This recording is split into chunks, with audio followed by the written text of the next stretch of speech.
In the final video from this section, we're going to be introducing two types of notation, summation and product notation, and working through a couple of proofs involving them.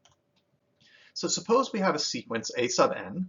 It can be indexed either over the natural numbers or perhaps all the integers. We can define a summation symbol. This is the Greek letter sigma. This is capital sigma, sigma for S, S for summation. So if I take the Greek letter sigma, and I say I'm summing up a sub I, and I put I equals m under the summation sign, and then some number n in the above the summation sign. What this means is the a sub i's are terms of the sequence. So a sub I goes here. This is read as summing up or summation of a sub I. Okay, now here we have two numbers m and n. What needs to happen is that a sub I needs to exist for all choices of I in between these two numbers. The bottom here of I sub m is where we are going to start our sum. So I is the index here. It is going to start at m, and it's going to count all the way up to n, the number that we put up on top. Then all of the terms of the sequence beginning at a sub m and counting a sub m up to a sub n, you add all of those up. So you're taking a sum of a sub I, where I starts at m and ends at n. So all of these terms have to exist or the notation is meaningless. So if I, for example, call for a sum as I goes from 12 to 19 of a sub I, then I need a sub 12 through a sub 19 to actually exist. If a sub 17 didn't even exist, then that sum sign wouldn't really mean anything. It's also implied that you begin at the lower index, m, and end at the upper index, n. Therefore, you require the number up on top of n to be larger than or equal to the number on bottom of m. There are ways to relax this requirement, but we're not going to address them. Okay, we're also not considering one or both of these, what are called bounds of summation, to be plus or minus infinity. That would be a calculus-based topic, a sum that goes off to infinitely many terms. We're not going to address it. Okay, so the values have to be integers. The one on top has to be at least as large as the one on bottom. And whatever the index runs through, the index I goes from m to n, all of those a sub i's must exist, and then you add all them up. As always, taking a look at an example should help clear things up. Suppose a sub n is 1 over n. Well, since I can't define 1 over 0, we have to restrict ourselves. N has to be bigger than or equal to 1. Compute the value of the following. You read this out loud as the sum of a sub I as I goes from 1 to 4. So the sum, because we see the summation sign, sum of a sub I is the index of summation, which starts at 1 and goes to 4. The sum of a sub I as I goes from 1 to 4. So what we have to do is compute this value. Okay, we also are going to want to compute the value, the sum of a sub 2k minus 1 as k goes from 3 to 5. This will be the second thing we want to do. And again, reading out loud, we say the sum of a sub 2k minus 1 as k goes from 3 to 5. Okay, so they're a bit tedious, but once we understand the notation, it's just a straightforward computation. So for the first one, we have the sum of a sub I as I goes from 1 to 4. So I, the index, starts at 1 and then counts up to 4. So a sub 1, 2, 3, and 4, and we add all them up. A1 plus A2 plus A3 plus A4. Well, since a sub n is 1 over n, a sub 1 is 1 over 1, a sub 2 is 1 over 2, a sub 3 is 1 over 3, and a sub 4 is 1 over 4. So we just have to compute this sum.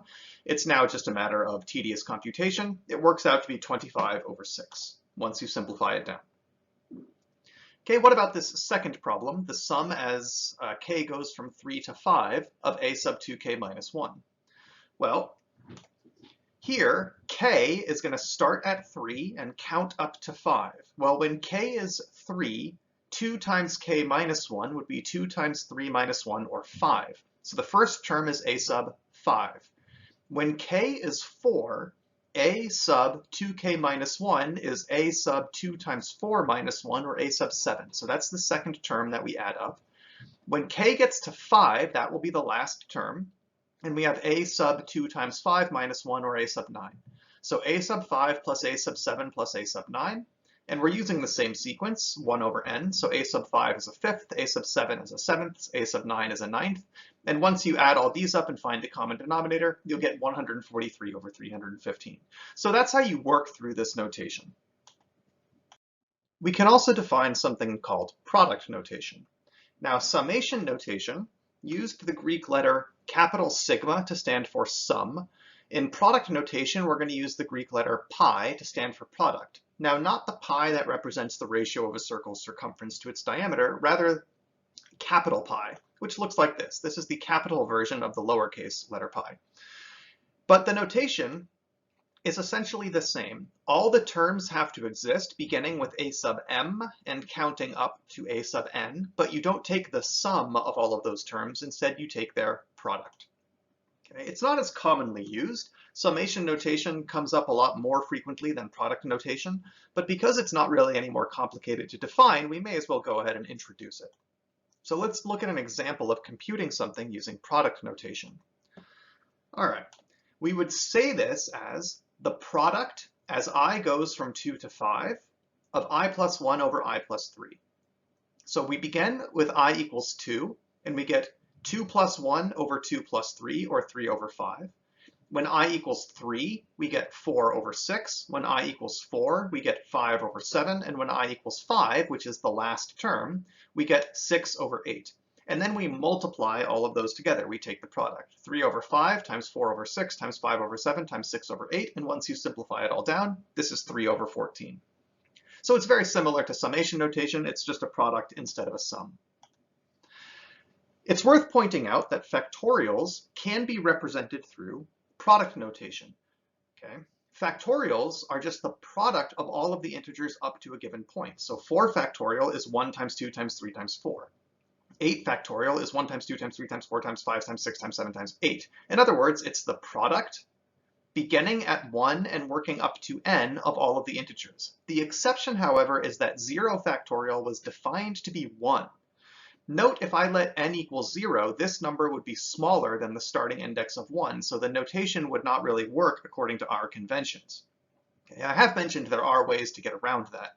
But even then, the factorial would be a bit of an outlier. Okay, 0 factorial is simply declared to be 1, but for everything else, you can consider it through this product notation if you like. So let's take a look at an example of proving something involving summation signs. Let's prove that for any natural number, the following formula is true. The sum as I goes from 0 to n of I itself is given by n times n plus 1 over 2. So if I add up all the natural numbers from 0 to n, whatever this final number that I added up is, the result should be that number times 1 larger divided by 2. This is a claim about any natural number, so we're going to prove it by induction. Okay, we want to show this claim is true for all natural numbers. So first, let's show that it's true for 0. Now, n is the variable that we are inducting over, not I. It's worth pointing out the variable I doesn't really exist as anything. It stands for something ranging from this number to this number and then being added up. But notice on this side, there is no variable I. The variable I only exists within this summation sign. It's called the variable of summation. And it's not going to show up outside this symbol. Okay, so n is actually the thing that is what we're trying to show this formula is true for. Once I specify n, this sum should be equal to this product over 2. So if we begin with n equals 0, we just substitute n equals 0 here, and we substitute n equals 0 here, and we hope that the result is true. Now, if I goes from 0 to 0, is the result 0 times 1 over 2? Well, this sum here might look a little strange, but it just says, take all of the integers from this number, 0, up to this one, also 0, and add them up. Well, there's only a single integer that satisfies that, which is 0. Starting at 0 and ending at 0, that's just that one number 0. And if I, quote, add up the all the numbers in that list, it was the only number there, and when I add all that up, I just get 0. And 0 really is equal to 0 times 1 over 2. So the base case is established. Our claim is true if n happens to be 0. So we proceed with our proof by induction. We assume the claim is true for some natural number n, and now we have to show that it's true for n plus 1. In other words, is the sum as I goes from 0 to n plus 1 equal to n plus 1 times the quantity n plus 1 over 2. Just substituting all of our n's for n plus 1s. So this becomes n plus 1, this becomes n plus 1, this becomes n plus 1, which means overall this parenthetical term will now be n plus 2. Okay, so there's a really common trick that comes into play when doing inductive proofs with summation notation. Specifically, the sum as I goes from 0 to n plus 1, this is what we need to prove something about to finish our inductive proof. This adds up all of the integers from 0 all the way up to n plus 1. But notice if I stop just shy of the end, we'll have the sum as I goes from 0 to n, and then this last term of n plus 1 hanging off the end. So this entire list added up, I'm simply considering as everything but the last term, and then the last term by itself. So here's everything but the last term, here's the last term by itself. But everything but the last term is just the sum of all the numbers from 0 to n, which I can write using this summation sign. The sum of all the integers from 0 to n can be written as the sum of integers from 0 to n. And we inductively assumed that this sum does obey the desired formula. So this sum can be replaced with n times n plus 1 over 2. So now I have n times n plus 1 over 2 plus n plus 1, this final term from this sum here still hanging off the end. Well, if I give them a common denominator, I would call this 2n plus 1 over 2. And now notice we have n times n plus 1 and 2 times n plus 1. So if I factor out the n plus 1, we get n plus 1 times n plus 2, n plus 2 right there, all over 2. And observe, that's exactly what we wanted. In our claim here, if I replace all of the n's with n plus 1s, we want the sum as I goes from 0 to n plus 1 of I, which is what we started with, to be equal to n plus 1 times n plus 1, aka n plus 2, all over 2, which is what we got. So we established the formula is true when n is 0. Then assuming that this formula holds for index n, we were able to show it must also hold for index n plus 1. We've completed a proof by weak induction. The sum of the integers from 0 to n is always equal to n times n plus 1 over 2. As an aside, there's a wonderful story, probably apocryphal, about the mathematician Gauss, who as a small child was in a classroom and was asked by the school teacher, "Stop bothering me, okay? You're asking too many questions. Go sit in the corner and add up all the numbers from 0 to 100. So in theory, this would require a student to write all of this out, and it would take a while just to write it out, and then you would start working, and you'd say, okay, well, this is 1, 1 plus 2 is 3, 3 plus 3 is 6, and you'd have to keep going, okay? However, if we use this formula here, the sum of all the numbers from 0 through 100 can simply immediately be computed as the last index, 100, times the next number, 101, all divided by 2. 100 divided by 2 is just 50, and 50 times 101 is 5,050. So in about 15 seconds of work, the sum of all the integers from 0 to 100 is 5,050, and we didn't actually have to do all the addition. We simply know that this formula here holds for all natural numbers n. The sum of integers from 0 to n will always be given by n times n plus 1 over 2. And this is a really handy formula to remember. It comes up a lot. Okay, let's take a look at another example. Show that for any natural number n which is bigger than or equal to 1, in other words, a positive integer, we have the following formula. If I take the integers from 1 to n, and I add up I squared, what I end up with is the last index n times the next number n plus 1 times 2 times the last index plus 1, all over 6. So again, we're going to use induction, and the base case is fairly straightforward. Since we're only interested in n bigger than or equal to 1, our base case is n equals 1. Well, now I'm starting I at 1 and I'm finishing I at 1 and I'm computing the squares. 1 squared is 1. I add all that up and I just get 1. Does that in fact match the desired formula? 1 times 2 times 3 over 6? Well, 1 times 2 times 3 over 6 is indeed equal to 1. So this all checks out for our base case of n equals 1. Now let's assume that the claim as true is written for some natural number n, at least as large as 1, and proceed to hope that the formula remains true for index n plus 1. So we want to take the sum as I goes from 1 to n plus 1 of I squared. But we're going to do the same little trick. If I'm adding up the squares from 1 to n plus 1, what I could do is I could add up the squares from 1 to n, and then add on the last term by itself. See, this sum here would be 1 squared plus 2 squared plus 3 squared, all the way up to n plus 1 squared. But what comes right before n plus 1 squared is n squared. So what we can do is we can consider all of these terms to be represented by this sum here, but I still have this term hanging off by itself. So if I add up all the squares from 1 to n plus 1, it's the same thing as if I added up all the squares from 1 to n, and then also added on n plus 1 squared. Okay, but we've inductively assumed the formula is true for index n, so this sum here can be replaced with the desired formula, n times n plus 1 times 2n plus 1 all over 6, but I still have the n plus 1 squared hanging off here.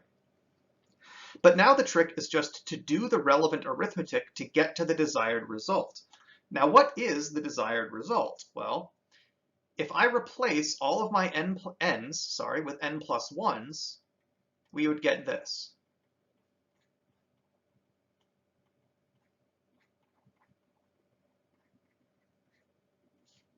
In other words, what we're hoping for is an n plus 1 times an n plus 2 times a 2n plus 3, once you simplify all that down, over 6.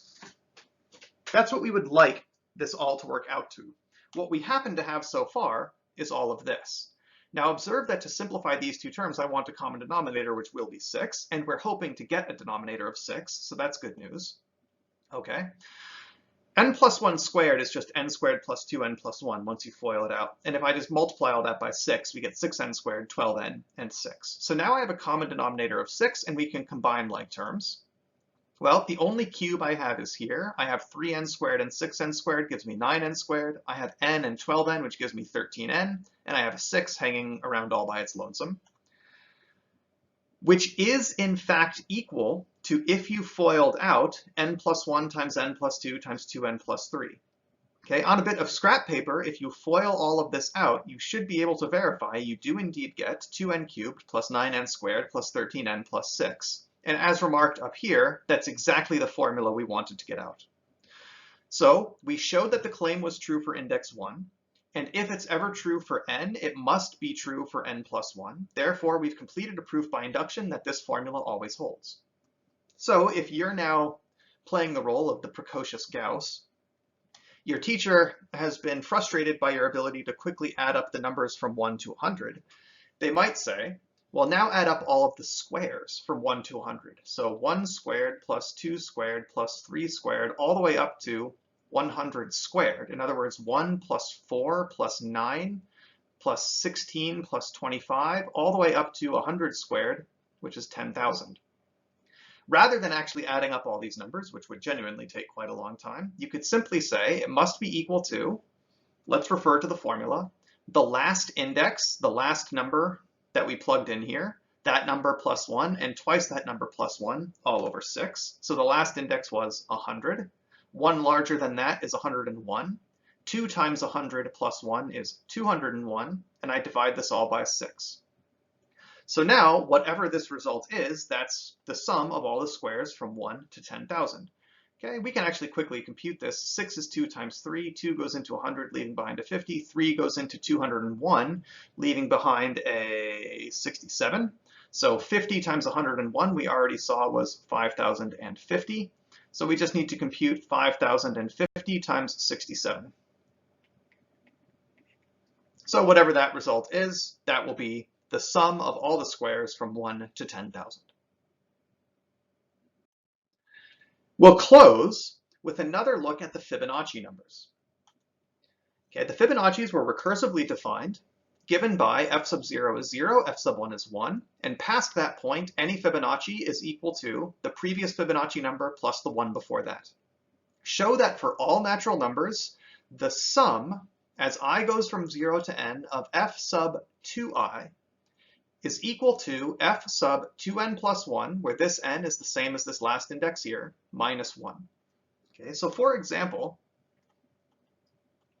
if n was equal to, let's suppose, 3, we would get f sub 2 times 0 plus f sub 2 times 1 plus f sub 2 times 2 plus f sub 2 times 3.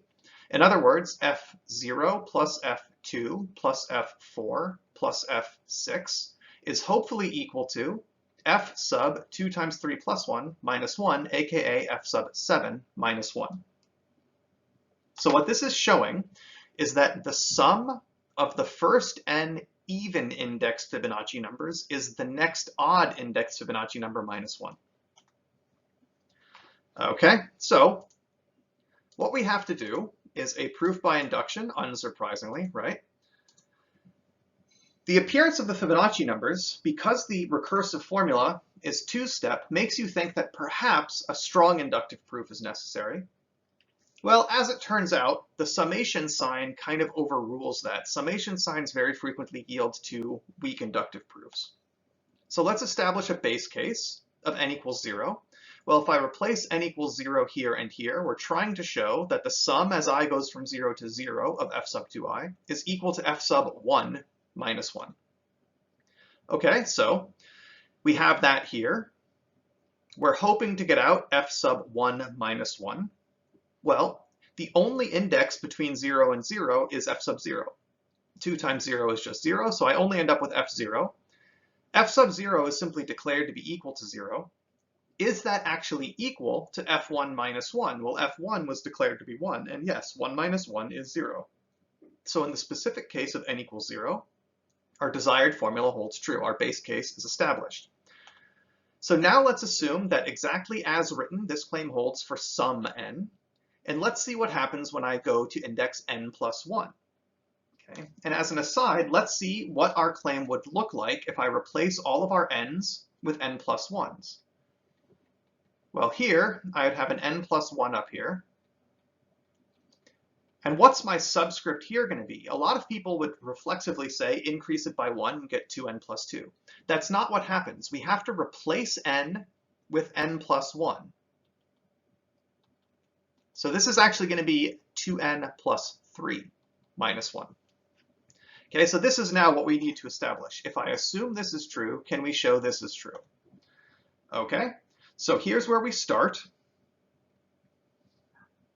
And ultimately, here's where we want to end up. And let's just see how these can be linked together. As already remarked, this here is just f sub 2n plus 3 minus 1. Okay, we can work from the right a little bit further. Let's use the recursive property of the Fibonacci numbers. One Fibonacci number is equal to the previous one plus the one before that.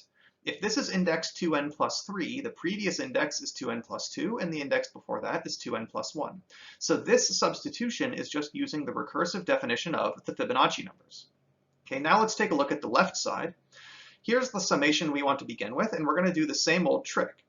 If I sum I going from 0 to n plus 1, I can instead sum I going from 0 to n, and then manually add on the term that would have resulted if I let I equal n plus 1. That would be f sub 2 times n plus 1 right there.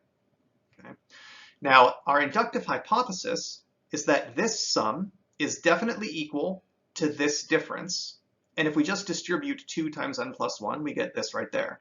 All we have to do now is rearrange these terms. If I move this f sub 2n plus 2 off to the left, I can group them as such, and we've already joined this up to the right-hand side. So having assumed inductively that this sum can be replaced with the desired formula, and utilizing the recursive definition of the Fibonacci numbers, we were able to show that the desired formula must hold for the next index as well. That completes a proof by induction that this formula holds for all n. It held for a base case of 0, and if we assume it was true for some index n, we were able to derive that it is true for the next index n plus 1. So we have done a weak inductive proof of something involving the Fibonacci numbers. Even though the Fibonacci numbers themselves are defined with a two-step recursive property, the summation symbol lends itself quite nicely to weak inductive proofs.